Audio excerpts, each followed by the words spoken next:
আসসালামু আলাইকুম রহমতুল্লাহ। আলহামদুলিল্লাহ ওয়াহদা ওয়াসসালাতু ওয়াসসালামু আলা মান লা নাবিয়্যা বা'দ। সমস্ত সুবহানাহু ওয়া তাআলার যার অশেষ মেহেরবানিতে আজকে খুব সুন্দর একটি জায়গা, চাঁপাইনবাবগঞ্জ জেলার ঐতিহ্যবাহী একটি এলাকা। এটি মূলত বারোঘরিয়া এবং মহানন্দা সেতুর ঠিক নিচে বলা যায়। আমরা দেখতে পাচ্ছি যে আমাদের পাশেই সদ্য নির্মিত একটি রাবার ড্যাম। এটি বিশাল একটি রাবার ড্যাম। বাংলাদেশে আরো বেশ কিছু রাবার ড্যাম আছে, কিন্তু এই রাবার ড্যামটি মূলত সবচাইতে বড় এবং দক্ষিণ এশিয়ার মধ্যে অন্যতম একটি রাবার ড্যাম। এটি দক্ষিণ এশিয়ার মধ্যে সবচাইতে বড় একটি রাবার ড্যাম। এই রাবার ড্যামের বর্ষা এবং বন্যার সময় পানি সংরক্ষণ করে রাখা। বন্যার সময় যে পানিগুলো আমাদের নদীতে আসে, সেই পানিগুলোকে আমরা রাবার ড্যামের মাধ্যমে সংরক্ষণ করে রাখবো এবং শুষ্ক মৌসুমে আমরা এই পানিগুলো আমাদের আবাদি জমিতে এবং ফসলে আমরা ব্যবহার করতে পারবো।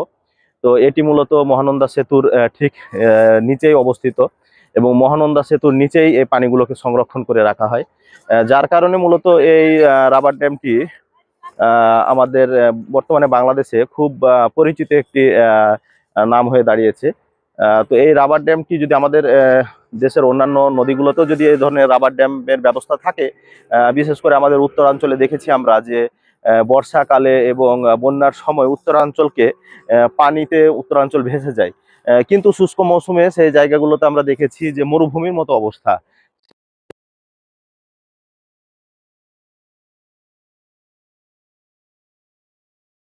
মূলত যদি আমরা এরকম রাবার ড্যাম স্থাপন করতে পারি, যদিও এটি অনেক ব্যয়, তারপরে যদি স্থাপন করতে পারি, আমরা শুষ্ক মৌসুমে আমরা এখান থেকে পানি নিয়ে আমরা সেচ কাজে ব্যবহার করতে পারবো আশা করা যায়।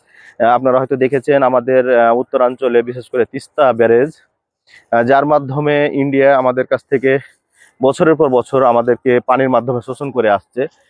তারা বর্ষাকালে এবং অন্যান্য সময় সেই তিস্তা ব্যারেজের বাঁধ ছেড়ে দিয়ে আমাদের মতো নিচু এবং ছোট একটি দেশকে তারা ভাসিয়ে দেওয়ার চেষ্টা করে এবং শুষ্ক মৌসুমে আমাদের কাছ থেকে তারা পানিকে এমনভাবে আটকে রাখে যাতে আমাদের আবাদি জমি এবং আমাদের নদীগুলোকে একবারে শুকিয়ে দেওয়া হয়।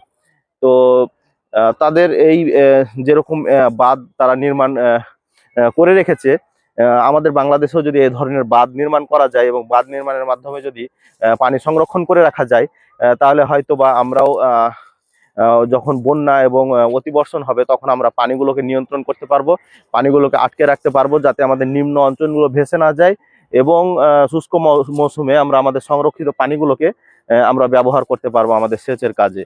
তো এটি ছিল মূলত বাংলাদেশের সবচাইতে বাংলাদেশ না, দক্ষিণ এশিয়ার সবচাইতে বড় রাবার ড্যাম। পাশেই দেখা যাচ্ছে আমাদের বিশেষ জাহাঙ্গীর সেতু, যেটি মহানন্দা সেতু নামে পরিচিত। এটা একটু জুম করে দেখান। তো এই সেই মহানন্দা সেতু এই চাঁপাইনবাবগঞ্জ এবং চাঁপাইনবাবগঞ্জের সাথে শিবগঞ্জের যে যোগাযোগ এই সেতুর মাধ্যমেই।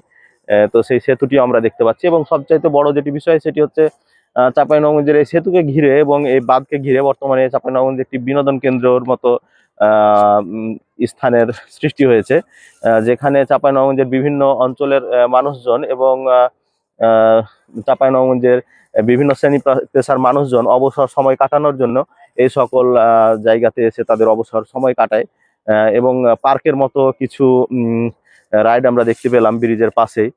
যদিও সেই জায়গাগুলোতে নারী পুরুষ একাকার অবস্থায় সেগুলোতে বসে আছে এবং আনন্দ বিনোদন করছে, কিন্তু যদি এই জায়গাগুলোকে আরো সুন্দরভাবে সংরক্ষণ করা সম্ভব হয় এবং আরো সাজানো গোছানো ভাবে নিরাপত্তা দেওয়া হয়, তাহলে হয়তো বা চাঁপাইনবাবগঞ্জের জন্য খুব সুন্দর একটি জায়গা আমরা উপহার পেতে পারি।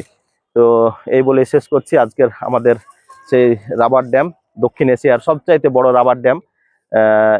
যে রাবার ড্যাম চাঁপাইনবাবগঞ্জের জন্য একটি অনেক বড় একটি অ্যাচিভমেন্ট এবং যারা এই রাবার ড্যাম নির্মাণের সাথে সংশ্লিষ্ট যারা কর্তৃপক্ষ ছিলেন, তাদের সবাইকে অসংখ্য ধন্যবাদ যে আমাদের চাঁপাইনবাবগঞ্জে এত সুন্দর একটি রাবার ড্যাম তারা উপহার দিয়েছেন এবং এটি অবশ্যই একটি সুদূর প্রসারী পরিকল্পনা।